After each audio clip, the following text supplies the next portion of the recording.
Hi, this is Jackie Murray with Ask a Tech Teacher. This is first grade, lesson 27. This is the second in the unit on architecture and design. So they did a couple projects last week on designing what did we do? We designed a neighborhood and we designed a room. So this week, they're going to design their house using their drawing, using stamps and stickers, or just drawing things in, whatever works best for you and the tools you have available. Some new words might be perspective, proportion, scale. Now, very often this lesson ties into first grade conversations about architecture and design. So if it does, they may already know these sorts of words. And then that's great. Have them tell you what they mean. These are new skills in this curriculum, but they're definitely tied into other learning in their core classes. So you want to keep that connection going for them. So they'll warm up with keyboarding and then let them explain what they're going to be doing. You can show them a sample like one of these three, and I think their workbook, if you're using workbooks, has that there. So it'll have the house divided into rooms, and then they'll label the rooms. They'll add stamps and stickers that fit that room. Now, obviously, they can't really make it look like their house. So they're going to instead just pick rooms that they like, especially if they have a two-story, they can't. So pick rooms they like, and then use those as their examples. So you can you want them to be aware of drawing the rooms to proportion in scale as much as they can. Now, we're not being too detailed on this because they're first graders. What we want them to do is think about it, though. For instance, give them these ideas that windows often help determine site compared to other rooms.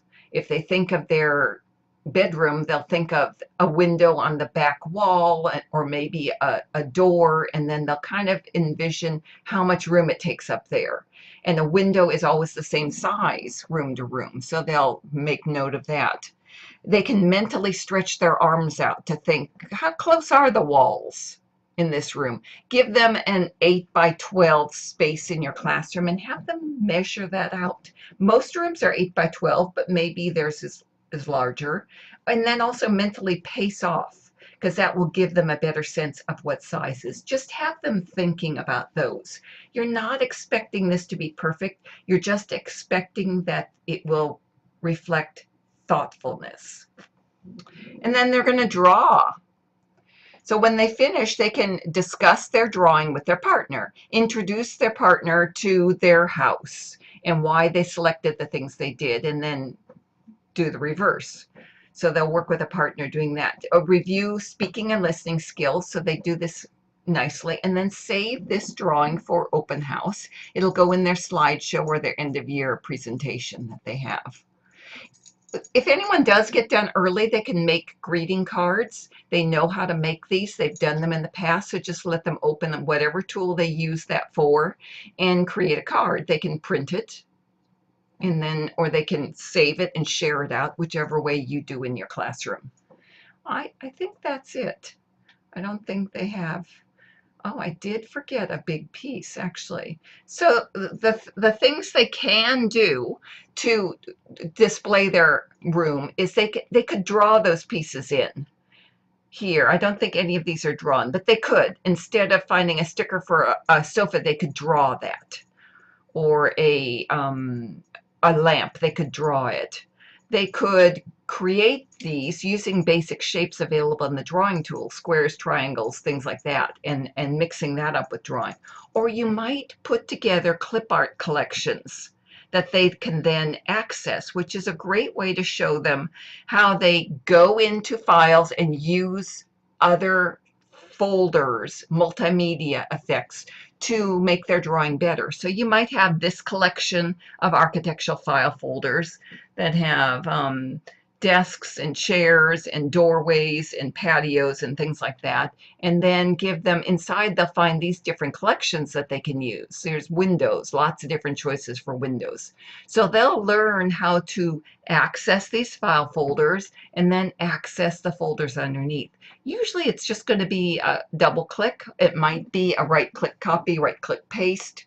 You'll show them the best way to do that in this circumstance. You might have to prepare these for them. But if you use this year to year, you're going to start getting a robust collection that you can share with students.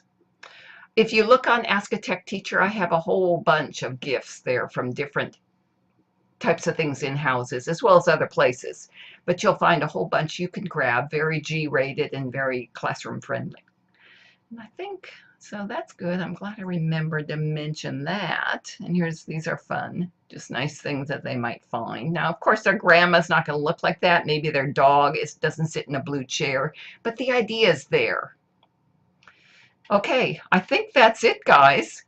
All right, let me know if you have questions, if you need any help finding those images for the houses, for the floor plans. Be happy to help you with that. Otherwise, I'll see you in a week. Bye.